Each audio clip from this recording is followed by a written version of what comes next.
because so often people sabotage themselves into sickness and not into wellness, because they get into a state of hopelessness that no one can help me, no one's helped me so far, I'm just stuck with this forever. And so there's no getting someone into a state of wellness when they're in a state of unwellness or destabilization, as we like to say.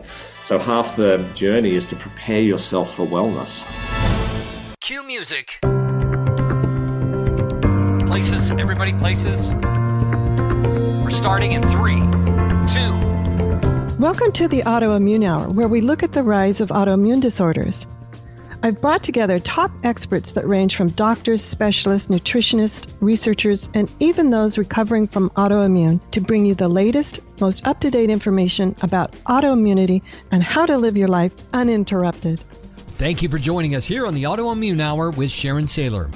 Always seek sound legal, medical, and or professional advice regarding any problems, conditions, and any of the recommendations you see, hear, or read here on the Autoimmune Hour, Understanding Autoimmune, and Life Interrupted Radio.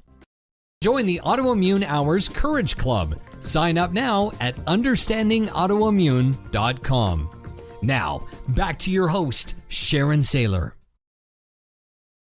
Welcome, everyone, to the Autoimmune Hour. I'm Sharon Sayler from SharonSayler.com, and as always, it's my honor and pleasure to be with you here on another Autoimmune Hour brought to you by understandingautoimmune.com, where you can find over 485, I think we're closing in on 490 shows, maybe. This is the 490th. We're closing in on 500. I cannot believe that. So anyway, I've got a fascinating topic we haven't covered before, and maybe you've met someone who then introduces you to someone, and then it's just meant to be. Well, I recently met someone who shared with me just a whole number of people that are so fascinating in his world, as well as now fascinating in my world. And so I really want to introduce to you Marcus Bird. He is a creator, a channel, and a coach, and he's got an amazing survivor to thriver story for our Courage Club conversations, as well as some fascinating things he's learned along his journey that he now shares with people as he goes about being an amazing thriver to me. We're pre-recording this show because tomorrow, it's Tuesday for him. And it's Monday for me because he's calling in from Australia. So welcome, Marcus. Thanks for being on the show. Hey, Sharon, thank you so much for having me. I'm super excited to be here. Oh, I am too. I'm excited to have you. I just want to quickly read a little bit of your bio, and I'm going to read it, guys, so apologize if I get too close to the screen for you. After many years in the corporate world, climbing the corporate ladder, Marcus had a life-changing experience and was thrust into the world of healing. I think a lot of us can relate to that world of thrust into the world of healing. Absolutely.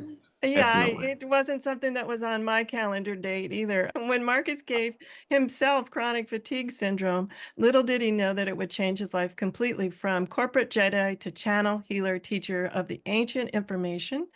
And he is a researcher and channel of the sacred ancient Egyptian healing called Bukra. Abukra. Okay, Yes. Thanks. That's okay. I know we talked about it before the show, and Right. as I mentioned, I sometimes slaughter the Okay. English language, but he's also an Beautiful. expert in sacred geometry and modern quantum physics. So, Marcus, thank you. I'm so fascinated by how your survivor to thriver story took quite an amazing turn. A lot of times people say, oh yeah, I'm back and doing this and that, and not a lot has changed for them other than this kind of blip, and maybe they're taking better care of themselves. But your Totally. life just took like a 180. Yeah, it totally did. It totally changed and shifted. And if you had told me before this is where I'd end up, I would have said you're being silly. That's ridiculous. Because I was very intent and purposeful in climbing the corporate ladder and doing the right things by my family, my parents, my peer group, and also society. And that wasn't to be. Take us back to that time when you say that wasn't to be. What was going on in your life, and what were some first inklings like something's different and maybe not so great? Yeah, it hit me really hard, really fast. If I think back now, I can definitely see signs and things that were unfolding. But at the time, I was fairly disconnected with myself and my body, and I was very much a sort of heads down sort of person, get on with the job, do what you have to do. And I was a pretty sort of tough, resilient sort of person, I thought I was. And so I didn't really notice a lot at the time, but things were changing, things were shifting. And very soon I was to realize that how much and how fast they were actually going to shift.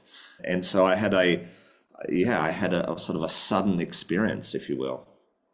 Now, I noticed in your bio you say you gave yourself, or Yeah. I read gave Yeah. himself chronic fatigue syndrome. To me, that's an interesting way to say it. I'm not arguing that it's not true because in thinking about my path, there were so many times and red flags, et cetera, that where I could have made better health choices. So I consider, Totally. yeah, ending up there myself. But tell me a Yeah. little bit about Yeah. how you realized that it was chronic fatigue, because sometimes that's really hard to get diagnosed. Yeah, and certainly at the time, we're talking, I don't know, 25, 27 years ago or so. So we're talking a long time ago. And back in those days, chronic fatigue was called the yuppie flu. Oh, I And remember that. Yeah, that remember what a that? demeaning Yeah. thing. Yeah, it had a very demeaning, and a lot of people didn't believe it was real. Certainly, the medical fraternity did not believe it was real, and that led to me losing a lot of friends. It led to a split in my family at the time. Half my family didn't believe that I had anything wrong with me, and I was just being lazy. I was just faking it, and the other half believed me. So there was all these sort of split in relationships, in family, and at the time it wasn't seen as an illness or a disease or a problem. It was the yuppie flu. It was a lazy person's illness, and the doctors that I saw all took copious amounts of blood and decided there was nothing wrong with me. Hmm. The advice was, there were two bits of advice. One is go home and sleep for a bit. You need more sleep. The other was, you're obviously depressed. I That think was the most of us, diagnosis. yeah, I think most of us with the diagnosis have heard that before. Yeah, Sad but true that even in Australia, across the ways, similar types of approaches to people with yeah. hard to unravel situations going on with their health. Absolutely. Absolutely. That was a sort of a bit of a shock once that happened, because within my body, I was getting sicker and sicker by the moment. And for me, as we were saying, that this thing hit me or felt instantly. I know it was leading up to it, obviously. I was working way too hard. I was a senior manager of a national company, and I had staff, and I was traveling a lot. I was on aeroplanes every week. And so I had a fairly high pressure type of job and responsibility. And at the same time, I wasn't looking after myself. I thought McDonald's 3 times a week was pretty nutritious. Why would they sell something that wasn't nutritious? That made no sense. But I was very Western medicine, very that Western sort of mindset, that I had no idea at all. So working myself, working long hours, exhausting myself, eating terribly, incredibly badly. I think the funny thing is I used to travel a lot too, just a real corporate warrior. And Yes. oftentimes I too thought I was eating healthy. I would Yeah, get salads, I would get other totally. things that seemed healthy, not Yeah, even realizing a lot of the preservatives that people put on even salads, exactly. things like that. Exactly. So Yeah, even if that's you right. are eating a whole plethora of things that might be labeled fast food or processed foods, so often until I did the research, I Oh, believed the marketing of what certain absolutely. companies were telling me that, hey, this is nutritious. Totally. Hey, it's a salad. How bad can it be? Yeah, how can it be? It's we do salads. It's okay. That's good. But that's obviously not the case. And so I did learn a lot very, very quickly. And I think for me it was the turning point, and where I think everything started to spiral out of control was one day I was sitting in my office. I had a corner office overlooking the city, And I had the right car, European car in the garage. I lived in the right suburb. I did all the right things based on society, my economic background, my peer group, my family. And I remember sitting at my desk one day and I don't know what happened, but I was feeling pretty egotistical about myself, pretty what I would call chuffed, which is a bit of an English sort of term. And I just remember this wave came over me, and it was almost like, because the city is on a river, so it's almost like this wave came up the river and washed over me. And I put my hand on my heart and I said, there has to be more than this. This can't be it. I have no idea why I said that. I don't know why that came over me. And it was probably only a week after that that I started to get obviously sick, really sick. And that spiraled very quickly from that moment on to maybe a month where eventually I could not go into the office. I just could not continue. And I had to be on it. I'd had lots of sick days off, obviously, and lots of blood tests, and they thought it was Legionnaire's disease, and then they thought it was this and cancer and this, and all the blood tests came back as zero. And I was getting sicker and sicker by the day. And then I had to make the decision that I couldn't work any longer. And that was a really hard decision. And up until that point, I wasn't very emotionally connected, but that day I came home and realized that the dream, what I thought was the dream, climb the corporate ladder and one day retire, all that sort of stuff, was gone. And I think I cried for a whole day. Wow, just a day. Well, probably more than that, but in that moment, I couldn't stop sobbing. Yeah. So it was a pretty amazing moment in time. I want to go tangential on you for a moment. Please. Being a guy, I think a lot of people think chronic fatigue, and I know this is a stereotype, but I'm just throwing it out there, is like the woman's thing. Besides the yuppie flu, I remember when they first thought I had chronic fatigue, it turned out to be another autoimmune, but it was like, oh, a lot of women your age get run down and blah, blah, blah. And I felt they were criticizing the female part. How did it work for you being a guy with all of a sudden having this? Yeah. I don't think I recognized that it was mainly women at the time. So I don't think the sort of gender thing played out. It was much more the effect of the label that they gave it, this yuppie flu, this lazy person's illness or disease. They really played it down and really played it like it didn't really exist. It's all in your mind, it's in your head. So I think that affected me more than whether it was masculine or feminine or male or female. I don't think I even realized at the time it was one more than the other. I could just be totally off the base because I've been medical gaslit for so long. Yeah. That part of me begins to wonder if it's not gender-based. Yeah, absolutely. With medical gaslighting. I think from memory, it probably was gender-based. More women had it than men. The common sort of ground tended to be high achievers, people who worked hard, who were climbing the corporate ladder, who were in that space, tended to be the people who got it the most at that time. I don't believe that's true now, and I don't probably even believe it was true then, but that was the sort of thing they were saying at the time. That was the narrative they were putting around it, unfortunately, because a lot of people suffered and still suffer from that stigma of it. Yeah, absolutely. So, yeah, I think when, certainly in those days, and even probably till to even now, when the medical realm, the Western medical world doesn't understand something, they desperately try to push it away from themselves and push blame onto something else or someone else other than, oh, we just don't understand and therefore, we don't know what to do. So rather than own it, they push it back onto people or away and go, it's just in your mind. There's nothing really going on because we can't see anything going on. I can tell you right now, there's definitely something going on. Absolutely. I've said that more than once too, especially in the early days. So as you began to cope and deal with your chronic fatigue, take us a little bit further down the path of some of the moments where you had these aha moments that helped you recover. Yeah, absolutely.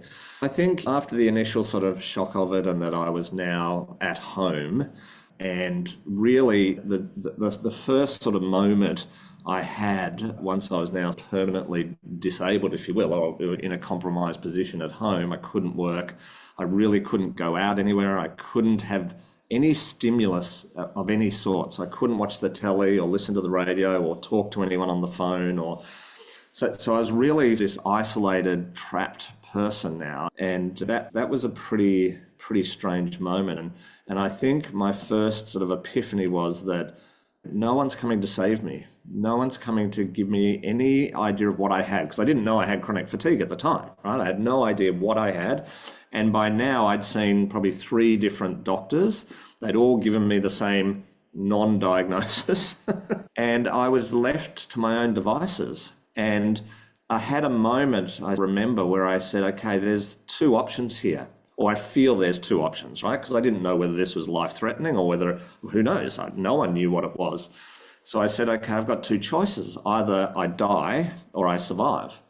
They're my 2 choices. What do I choose? And I made a very purposeful choice to heal from this, to go, no, I'm not, this is not the end. I'm not giving up. If everyone else has given up on me, I'm not giving up on me. And if no one else can heal me, I'm going to have to heal myself. So I'm just going to have to do that. And so there was a very purposeful decision to do that. That's the common theme that in all of the survivor to thriver stories that I've done, the common theme is 2-part. One is, I'm on my own here. I'll have to figure it out. I'll do it myself type of mentality. Totally. But also I've heard people, and this is my category, is I'll show you. Because I was told terrible statistics, and like I was given a diagnosis and then terrible statistics, and you're going to end up as one of these horrible statistics. And it was that moment of, yeah, no, I'll show you. My mother will tell you it's a horrible thing to raise a child who does the I show you, the polarity responder thing. But I actually have found that I use it to my advantage a lot in life. Totally. And I think I've done the same through my life. I remember my mum told me a story when I was born. I was a breech baby and came out backwards, and my legs and hips were not in a good way. And I had to have lots of physio as a baby to repair, to get them moving properly. And the doctors said to my mum, your son's going to be okay. He'll be fine eventually. But there's 2 things he'll never, ever do. 1 is he'll never be a hurdler. 2 is he'll never ski, snow ski. With that in mind, I hurdled for my state. I became a member of the Australian ski team. I represented my country. So I'm a little bit like you. If they say I can't do it, then I go, I'm definitely going to do it. Right, exactly. I'd love to know down in the comments, if you're watching this or listening to it, wherever you are, if that's part of your survivor to thriver story audience, that would be wonderful to know, because I have found that is a very common trait among many of the people I've interviewed over the last decade. It's having that as a wonderful trait. Now, it can be incredibly frustrating to the medical community. I know that. Totally, because you never take no for an answer. Right, exactly. And if they say that's it, that we can't do anything, it's okay, I'll show you. I'll prove that you can do something. And that was certainly my journey as well. So what are some of the things you did? Yeah. So look, I think the very first thing was that I resigned myself to the fact no one was going to come and save me, and that there was no solution to this, certainly in the immediate term, that I could see or anyone could show me. So I thought to myself, okay, I can't do a lot, but what can I do? I can't go out, I can't talk to people, I can't watch telly, I can't do any normal activities. So what can I do? And really the only thing that came up at the time was I can meditate. And I went, okay, that's what I'm going to do. So I ended up meditating 4 or 5 hours a day, because that's really all I could do. And were you a meditator before? No. It's a whole new thing. No, this was a pretty new thing. The only thing I'd been shown when I was in the Australian ski team, the sports psychologist showed us a process they called this active visualization, and which was really meditation, which they said, okay, what you do is you imagine, close your eyes, relax, imagine walking down some stairs into a cellar underneath a house. And in the cellar, we want you to imagine a beautiful couch, and then we want you to imagine a video screen, and we want you to sit there and watch yourself winning races. So play the race out, whatever race you've got coming up, play the race out. And so that's the only thing I knew. So I thought, okay, I'll just do that, because that seems like meditation. And rather than watching myself race, I'll watch myself getting well and being healed. So I did that for 4 to 5 hours a day, I would think. A lot. That is a lot, but it worked. Yeah, it certainly started the process, and it started to, I think, stabilize my mental state from a state of hopelessness and, oh my God, what am I going to do, to, okay, let's just get focused on the sort of job at hand. Let's just start this process of healing in a way. Even though I kept getting worse and worse for a bit longer, I stayed pretty focused on that. And from there, some really amazing things appeared and happened, and I was guided to follow various paths and learn different things, and I was given a whole lot of information about healing and health and wellness and the universe and all sorts of things, quantum physics, and there's a whole lot of things I was gifted through that process that then really started the healing for me.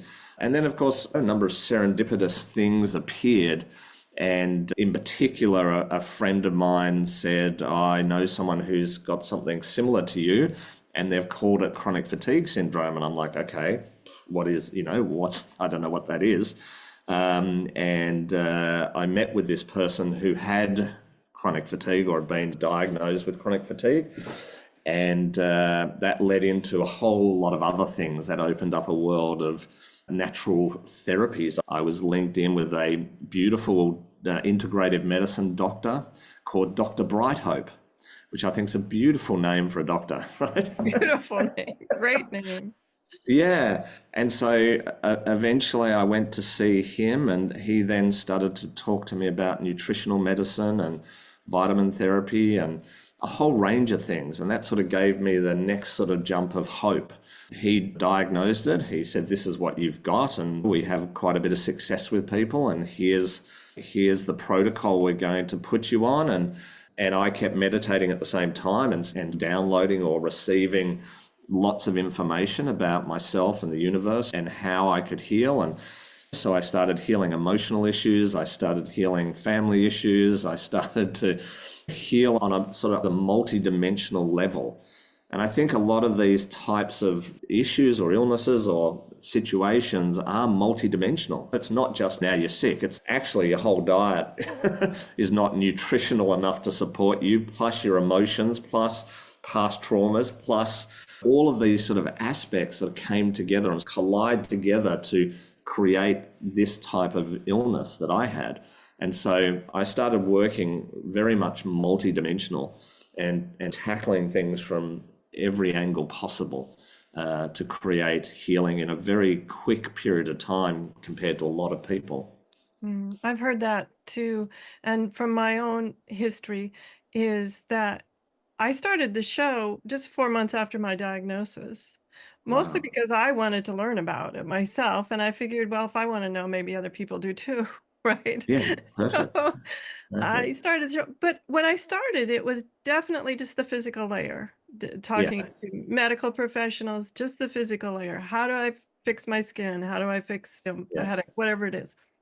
yeah, As I got to know more and more people, which is what I love about the shows, I've just met amazing people such as yourself, just sharing that healing is more than just the physical level. totally. I began to explore and get introduced to people who would talk about healing from childhood trauma or healing Yes, from all sorts of things going on, healing the family dynamic, and that helped totally, them take a jump in their recovery. It was amazing to me. totally. My journey of learning that healing is multidimensional took a longer, different path, but it's the same Yeah, path that led to the totally, same place. Like healing is totally, just not the physical level. totally. And I think this is where I learned to flip the narrative from I got chronic fatigue to I gave myself chronic fatigue, because then I had some control over it. Okay, if I gave it to myself, then I must be able to reverse that. I must be able to ungive it to myself. If it just happened to me, if I'm just a victim in this, then it's very hard to heal. It's very hard to then go, okay, now how do I navigate that? So I flip the narrative to, okay, this is something I gave me. And as I look at the path that I've wandered on since and now here with you, I actually am very grateful that I gave myself chronic fatigue syndrome, because I wouldn't be here if it hadn't. And I wouldn't have been able to help so many people and help heal others and share the gifts I've been given and the information I've found and the research I've done. I wouldn't be able to share that now. I am grateful for it, but I think flipping narrative is really important. And for me, it was very empowering. I like the idea of switching the narrative because it's very empowering. But Yeah. boy, it would take a lot of grit to a lot of resilience to switch the narrative on like that. It's amazing that you were able to. Did it switch happen quickly once you decided that? Was it a decision and bam? Or Yeah. Yeah, I think it was part of that decision of, okay, everyone's given up on me, so the only person who's going to heal me is me. And then through the exploration of that more multi-dimensional reality, I realized that, okay, everything and anything that comes to me or comes in my sphere of reality, I've played a role in attracting that, in materializing that in my world. Therefore, I've materialized chronic fatigue to help me to get out of an environment that I really didn't want to be in, into a place that my mission and my purpose in life. And that gave me a lot of fulfillment. That created a lot of depth. And I think as I meditated, the more I meditated, the deeper I went within. And, I got to a very deep space, to a space where my brain actually stopped thinking. So there was a number of months when my brain stopped thinking and I just became this being in the universe. And it was just a phenomenal, incredible experience to have that. And part of the stopping of thinking was the meditation, but also the illness itself. I was so fatigued, my brain stopped the ticker tape that runs in the back of the mind constantly telling us things, and that stopped. And so all I had left was a deep connection to the universe, an incredible connection to the universe. And so many insights just appeared from that space. It was amazing. It was incredible. wow. We need to take a Yeah. quick commercial break, and when we come back, we're going to talk more with Marcus about what those insights are because I'm completely fascinated by the ability that we have within us to heal. And it's always fascinated me, people's pathways to finding that. So we'll be right back. The Autoimmune Hour will return after these messages from our sponsors. It's great sponsors like these that keep this show coming to you every week. Be sure and stop by understandingautoimmune.com to learn more. Om Times TV. Imagine becoming a super influencer. Reinvent yourself, invest in your brand, and then manifest your success with a robust spheric approach. Om Times Media and Broadcasting offers a unique and multifaceted way to become the spiritual and conscious influencer you deserve to be by putting your message across our powerful platform with its proven record of integrity and excellence. Through our produced shows, Om Times offers the opportunity to become a social media TV personality, a radio show host, an Om Times magazine columnist, and a syndicated podcaster, all in one shot. By live streaming your show on Om Times TV and broadcasting it across the extensive Om Times radio and TV networks, you become more than a host. You become an ambassador and a force for positive change. Om Times. Open yourself to the possibilities. If I could be you, and you could be me for just 1 hour. If we could find a way to get inside each other's minds. Walk a mile in my shoes. Walk a mile in my shoes. Well, before you abuse, criticize, and accuse, walk a mile in my shoes. Welcome back, everyone, to the Autoimmune Hour. I'm Sharon Sayler, and I'm here with Marcus Bird. And he is a creator, a channel, and a coach. And he is called the Wellness Futurist or an Activator Healer Coach. And as you can tell, he's someone who's actually walked the walk, been through the slog, as we say, and Yeah. been able to find his way out the other side. Now, in these deep meditative states you're talking about, and you're also talking about in my mind, sounds like stopping the monkey chatter. When did you realize that you had made a major shift to be able to channel and understand things at a much deeper level than before? I think there are a couple of things that happened, and I don't know how deep you want to go here, but I'm happy to go deep if you Well, like. let's dive in the deep end, Marcus. You know, We're here. yeah, okay, let's do that. There were a couple of things that happened. One was during my meditations. I mean, the process that my brain just stopped thinking, running that ticker tape in the background, was pretty organic. It just happened. And I think it happened because of the illness, but also because of the amount of meditation I was doing. I think they were two things that sort of created that opportunity. And that allowed me to connect really deeply with the universe. And, you know, what you might consider unusual things started to appear, where I would meditate next to a tree and it would be like the tree was talking to me, like there was this organic information that was flowing from the tree. But probably the most profound experience during the meditation was that one morning when I was meditating, and again, I used to walk down the stairs and go into the cellar. One day that cellar had turned into a pyramid, and I walked into a pyramid rather than a cellar. The movie screen was there, the chair was still there, but the building itself, or the environment, was in the shape of a pyramid. And at the time, I didn't know anything about pyramids apart from what they taught us at school, right? They were in Egypt, they were tombs for pharaohs, and they just were super cool, right? That's about all I knew. That's about all I know about them. So yeah. I'm on bated breath here to find out. I can't imagine in the meditations going along the same, then all of a sudden. Yeah, all of a sudden. Like, there's a pyramid. Yeah. There was no premeditated thought about pyramids. There was nothing. I was just minding my own business, doing my normal routine that I was now doing, which was meditating early in the morning. And all of a sudden I'm in a pyramid, and I'm thinking to myself, this is strange and a bit weird. But I thought, oh, who cares, right? It's a pyramid, so what? It's either a cellar or a pyramid. Does it really matter? No, it doesn't. So I'll just be here in a pyramid. And after a couple of weeks of being there in a pyramid, a whole lot of things started to shift and change. I started to turn the table on healing. Even up until now, I was still going into that getting worse type of feeling. And that's partly the sort of healing crisis type sort of thing. I stopped all bad foods. I went fully organic. I went filtered water. All of these things had started to happen. And I think this was one of the turning points. And I'm in the pyramid, again, minding my own business. And quite by sudden, this sort of apparition or this being stepped into the pyramid in front of me and sat opposite me.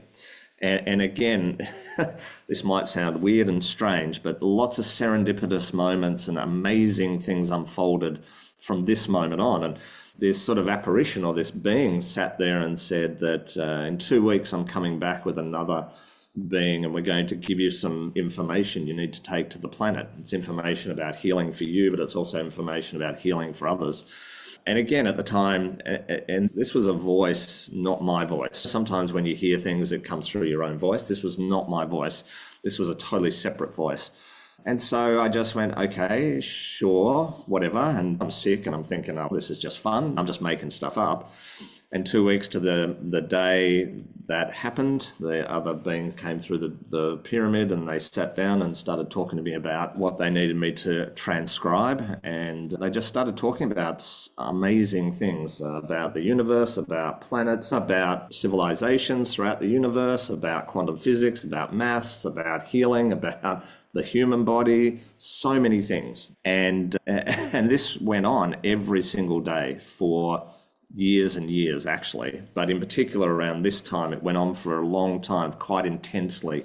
And I was just being a good scribe, writing information down, drawing pictures, writing out maths, and maths was my worst subject at school, and just following some of the instructions around health and healing and wellness, and working with sort of systems of the body, working in the dimensional space. And really the core framework is around stabilizing the body in space and time, and that most illness is caused by a destabilization of some part of the body system, whether that's the energetic or emotional or physical system.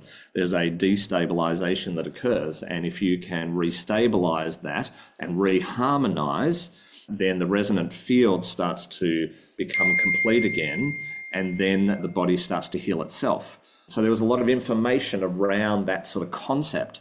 And I took that on board, and that really started my healing process. But it wasn't probably until I'd got well enough that I was led down the path of kinesiology. And my beautiful, amazing Dr. Brighthope had suggested that, hey, we've had some success with kinesiology, this concept of kinesiology, and I knew nothing about any of these things. I'd never even seen a naturopath until this moment, right? So I went to a kinesiologist, and after 2 sessions, I was about 50% better from where I was at that point. I'd already started to get better, but I had a jump in betterment or wellness. I looked at this kinesiologist person and I went, I have no idea what you're doing. I don't know what's going on here. I had some information through this sort of channel experience about it, and that's, I think, guided these sort of things to happen. But I eventually got well enough that I went, I want to study this. I need to learn this sort of stuff, and I need to integrate this with everything I'm being given. And it really wasn't until a specific moment in time that I realized that what I was doing had some validity to it. Up until now, I thought I'm just making stuff up. This is just a bit of fun. I'm hearing voices, I'm seeing things, but it's just all make-believe, and who knows, maybe I'm tapping into the collective conscious, maybe, who knows what I'm doing. Had no idea. Until this day, I went to the kinesiology college and we had an exam, and I took a booklet that I'd written in that had hundreds and hundreds of pages of healing and stuff in it. And the examiner came from across the room and she put her hand on this booklet I had created, and she said, I have to read this. So she read it, and at the end of the exam, I said, have I got anything here? What is this that I'm doing? And she said, you have to show the head of school. So I went to the head of school, and she was very much a Mrs. McGonagall from like Harry Potter type person. She was beautiful, amazing, this beautiful hair and very wizardy sort of person, but a little scary at the same time, right? So she summoned me over at some point, and on the front of this booklet, they'd asked me to draw an image, a specific sacred geometry image. Again, I didn't know anything about sacred geometry at the time. And she said to me, you've got something I need to see. So I went, yeah, I do. So I handed her this booklet, and the minute she saw the cover, she started crying. And I thought, what have I done? This is bizarre. And we went and sat in her room, and for 2 or 3 hours, we talked about what had just happened. And she said she'd had a channeling experience 5 years earlier. And at the sort of towards the end of that, they said, you're going to meet a gentleman who's going to present this image to you, and he needs help to get this out to the world. And at that moment I went, hang on a minute, this is too weird, too strange, there must be something going on. So we talked a bit about this experience, and from that moment lots of serendipitous things happened. Things would appear in my letterbox, things would appear in my house, things would just materialize themselves, and a lot of weird, wonderful things started to happen because of that. And eventually, sort of to cut a long story short, I created a new sort of modality, which at the time was called dimensional therapy, that helped heal me and then started to help heal lots and lots of people. So I created a program or a course around it called dimensional therapy. It's now called Activator Healer Coach. And I started teaching. And as I got better and better and almost back to full health, I started teaching this sort of full time, and ran this course for about 7 years. And then we hibernated it after that because I don't think I was ready. The world wasn't ready at the time. I stayed in the wellness industry. I was a practitioner, had my own clinic, started to teach wellness professionals how to have a successful clinic. And then when the sort of COVID experience started, the messages came back again, and they said, this information we gave you is for this moment in time. Wow. Okay. And so now I'm teaching that again. So yeah, it's a strange, weird story, but there's way too many synchronistic, serendipitous events that happen that I can't deny it. And I didn't believe it for a long time. I've heard this similar story before, so I'm understanding what's going on. Yeah, no. But I've heard similar stories before, and even in my own healing journey, there have been times early on where something would happen. I'd meet someone, whatever, or someone would say, I need to introduce you to, or I'd have insights. And I'd have this excuse, oh, I'm not ready yet, or I'm not the one, or whatever. And very quickly, I learned you're never going to be ready for these experiences, No, these ever. moments where No. things happen to you. You call them serendipitous. That I love Yeah. that word, but this idea of I'd like to approach it now from the standpoint of I have no clue what's going to happen. No, that's right. I feel safe here, so let's just go for Let's it. keep going. Yeah, exactly. Exactly. So it changed my life, as you can imagine. And I have a very deep, profound understanding now about the universe and what's happening and what's playing out, and the whole concept of resonant fields, of harmony versus disharmony, stable versus destabilized, and how we can make a very profound difference to ourselves and to others with some of these concepts. It's definitely been hugely beneficial for me, but now thousands of people that I've either taught or applied this with. I've worked with lots of chronic fatigue, obviously people who have given themselves chronic fatigue and had some beautiful successes amongst a whole range of other things in sort of the autoimmune world, but in a wide range of issues and problems. And now we have a whole lot of practitioners that are out in the world doing exactly this. Wow, amazing.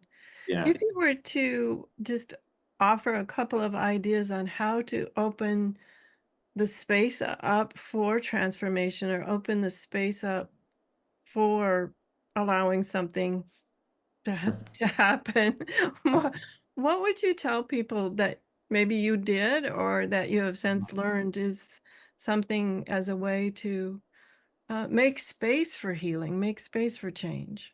Yeah. Yeah, I think undoubtedly the quietening of the mind was my first step, and that definitely helped. Our minds are full of beliefs and stories and opinions and past traumas and all sorts of things that then create the environment that we're existing in. And most of the time it is a personally created environment and is not necessarily related to a concept around truth. And truth's a really interesting concept because we tend to materialize a perceived reality around us rather than a more truthful reality. And so when you quieten the mind, when you can settle yourself back in and stabilize yourself, you can work more closely with the truth of what might be going on for you. And we have very much personal truths, and no two people's truths necessarily are the same. We have a collective truth that we're sitting here and it's 8:48 here in Australia and it's something 48 for you in North America. So we can agree on certain truths, and there are broader sort of dimensional realities of truth and universal sort of truths. And I think part of the journey for me was to find my truth beyond the perceived realities, beyond the creation of things in my world, and try and hold to that truth. And that's a very stable place to be.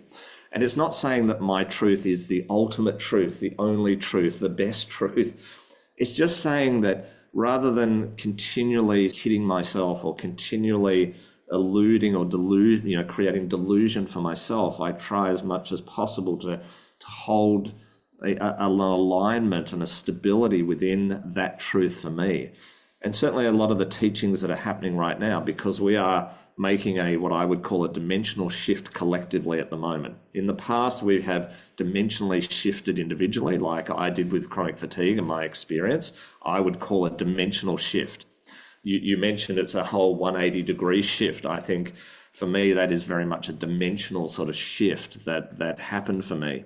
I think right now we're going through a collective shift, and it's very much a consciousness collective shift. And a shift is into more of the truth. And this is why we're seeing more of the untruths play out. and the untruths that are playing out right now are really very obvious. And so we are moving in that way naturally. But I think from a stepping stone point of view, if someone can step into that stable, more truthful self, then you can get to a place of, okay, I gave this illness to myself for whatever reason, and you may not understand it in this moment. But if you hold that truth or potential truth, then eventually the purpose starts to appear. But also what else appears is the way forward. How do I move myself out of this dimension of reality where I am ill or sick or unable to function as a normal human being into a dimension and a reality or a truth where I can function normally, but maybe on a different path now, maybe in a different dimensional reality and a different truth. So I think calming the mind and stepping into that space can be really important. And I created a whole meditative series and process around the pyramid meditation that we often run in my Facebook group called Heart of the Matrix. But I have a whole sort of pyramid process, and I'm happy to give your listeners a free pyramid meditation that they can try. And with it's a guided meditation. And for two reasons. One is it will help to settle the mind. Two, the geometry, the sacred geometry of a pyramid, or more importantly, an octahedron, which is two pyramids base on base, is one of the most important geometries in the universe. There are pyramids throughout our planet that are here for a reason, and there are pyramids, or these octahedron shapes, on other planets throughout the universe that are also really important. The fact of meditating in that space is going to have a really profound effect on people, but also help them to stabilize the brain and stabilize into a more sort of expansive reality. We're just down to about the last 6 minutes, which time flies. I'm just so fascinated by this, and the expansive reality is so intriguing and inviting to me. Yeah. I know you've written a couple of books, as well as share how we can get the meditation, and Yeah. also share some final thoughts. So if someone's saying, this is intriguing, Yeah. but I'm baffled, or I'm not quite sure what the next step is, That's share with okay. that. It's okay to be baffled or bemused or intrigued, for sure. And I think one of the most important things is to begin to allow yourself to expand into that infinite possibility. Because if we look at quantum awareness and the quantum reality, potentially every possibility exists in every moment. And the minute you decide on a path, all of the other possibilities collapse in on themselves, and then the next possibility arrives. So if you're sitting there right now in the depths of this and feeling hopeless or helpless as to what to do, connecting into that opportunity of infinite possibility is still there with you, regardless of what's playing out. And that infinite possibility includes wellness, it includes sickness, it includes pain and suffering, but it includes joy and happiness. And to some degree, a large degree, you get to choose which way that plays out. And once you've made that choice, it's holding on to that choice, even if the practical experience around you isn't yet showing that. I know when I started meditating and started my journey of wellness, it took quite an amount of time before I saw proof of that. So I just had this dedication to the meditation and dedication to improving my diet and doing all of the things that I did, all of the healing that I was given and all of the information I was given. I dedicated to just applying that every single day. And for quite some time, nothing appeared, or it seemed like nothing was changing. And then all of a sudden it did. And I think half the battle is preparing to get well. I often say to my practitioners and to people, some of the work that we're going to do together is to prepare you to be well. Because so often people sabotage themselves into sickness and not into wellness, because they get into a state of hopelessness that no one can help me, no one's helped me so far, I'm just stuck with this forever. And so there's no getting someone into a state of wellness when they're in a state of unwellness or destabilization, as we like to say. So half the journey is to prepare yourself for wellness. And so I spent many months preparing myself for wellness, which was keeping to the pyramid meditation, continuing the tough diets that I was on, to continue the belief system, to continue to clear the emotions, to create a different reality. And we do have that power. We are master creators. Well, we can create our reality. We do create our reality.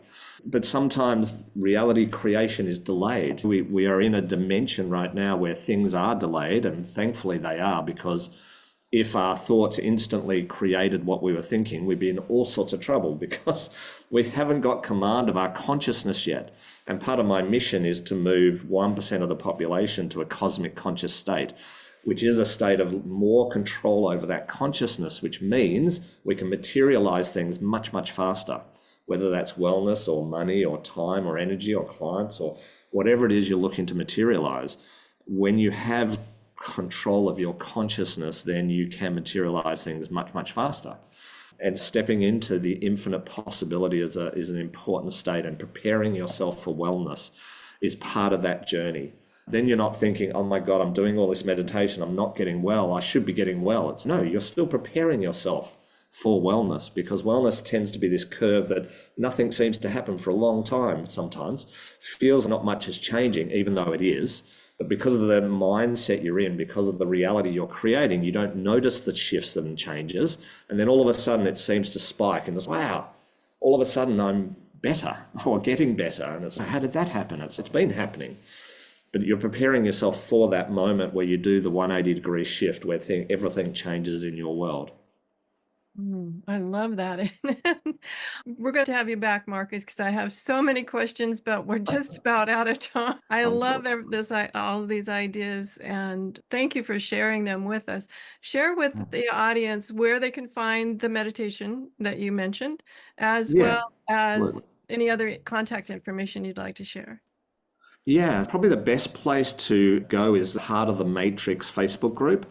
So that's my sort of public group, Heart of the Matrix. And if you search for that on Facebook and then request to join, I will let you in. We run live events all the time. I'm often sharing these concepts and healing tips and ideas. There's a whole lot of our healers and practitioners that are on that site. So if you do actually need help, there are amazing people there offering and helping. So that's probably the best place to go. If you go to my website, centerforquantumhealing.org, you'll be able to see the meditation there, the free meditation that you can download. I'll also provide you with a direct link to that meditation that you can put on the show reel, and you can click on that link.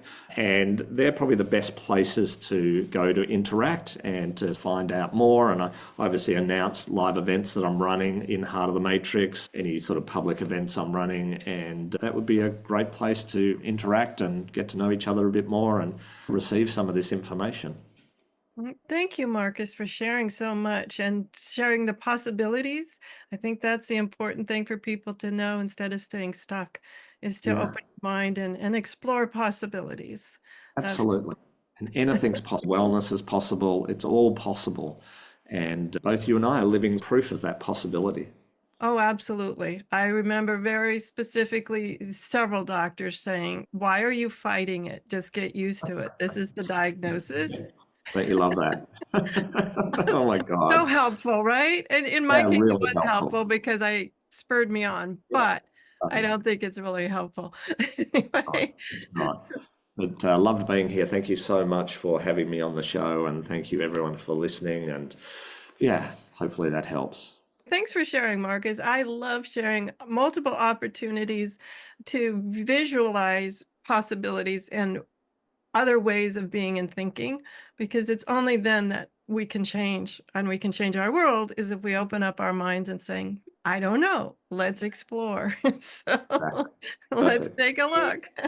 Yay. Excellent.